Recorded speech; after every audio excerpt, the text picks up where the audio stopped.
Yeah, we never should have privatized our debt and turned it over to the private banks. We should have kept it in the hands of Bank of Canada, at least a major part of it, because then we would have been paying interest back to ourselves.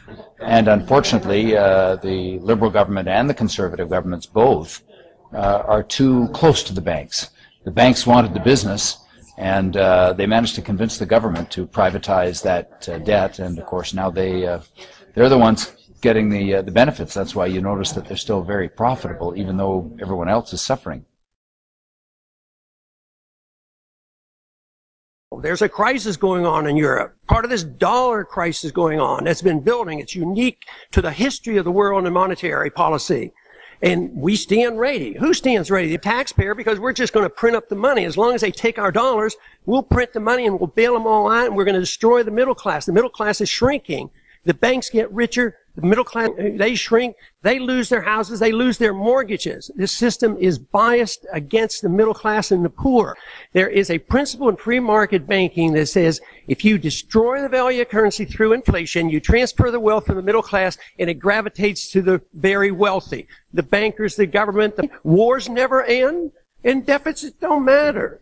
And when it comes to cutting spending, Republicans and Democrats to get together and say, oh no, we can't really cut. I rise again, I'm afraid, to make the same old hoary speech that I've been making here for several years, and that is, it is my opinion that you do not really understand the concept of banking. All the banks are broke.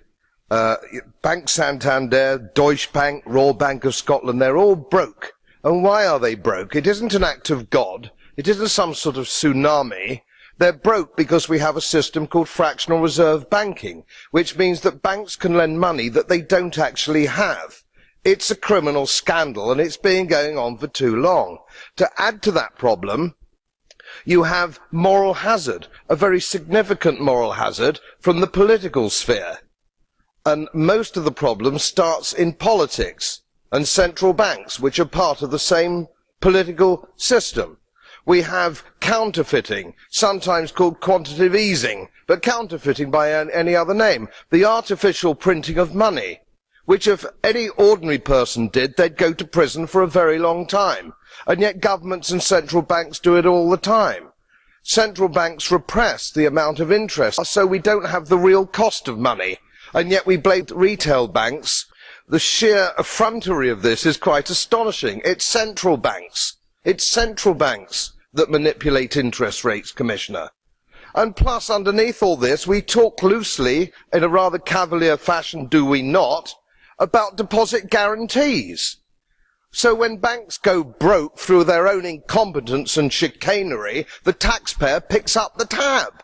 It's theft from the taxpayer.